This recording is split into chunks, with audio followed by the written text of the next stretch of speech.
নমস্কার, জয় মাতারা। আমি অ্যাস্ট্রো হিমাংশু ভাগ্যের দুয়ার থেকে আপনাদেরকে জানাই আন্তরিক শুভেচ্ছা, ভালোবাসা।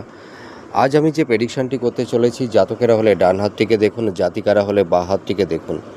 যদি কোনো জাতক জাতিকাদের হাতের শিরোরেখা যদি ভাঙা ভাঙা থাকে বা শিরোরেখার সঙ্গে যদি এই ধরনের কালো তিল থাকে, বা যদি কোনো জাতক জাতিকাদের শিরোরেখাটা অস্পষ্ট থাকে, আবছা টাইপের থাকে, বা শিরোরেখাটি এরকম বাঁকা বাঁকা থাকে, তাহলে এই সব জাতক জাতিকাদের বিচার বুদ্ধিটা ভালো হয় না। এরা সঠিক ডিসিশান নিতে পারে না। এরা যা চিন্তা ভাবনা পরিকল্পনা করে তা কখনোই বাস্তবায়িত হয় না।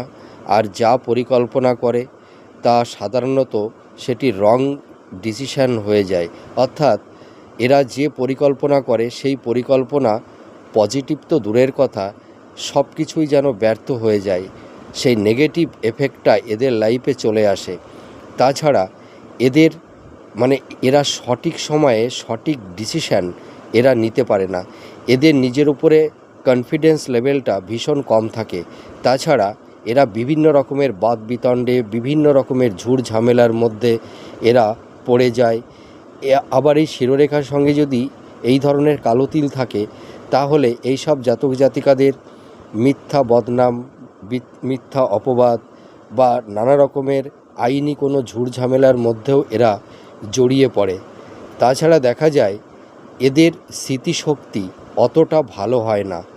এদের ব্রেন মাথা সংক্রান্ত নানা রকমের প্রবলেম এই সব জাতক জাতিকাদের তৈরি হয়। অর্থাৎ মস্তিষ্ক সংক্রান্ত বিষয়ে নানা রকমের সমস্যা হয়। অনেক সময় দেখা যায় যে মাথায় টিউমার, এই ধরনের সমস্যা তৈরি হয়ে যায়, বা মস্তিষ্কে যে ধরনের জটিল ব্যাধিগুলো থাকে তার মধ্যেও অনেক সময় এদের সেই মস্তিষ্কজনিত জটিল ব্যাধিও তৈরি হয়ে যায়। আপনারা মিলিয়ে দেখুন এই প্রেডিকশানটি কতটা ম্যাচ করছে। নমস্কার, জয় মাতারা।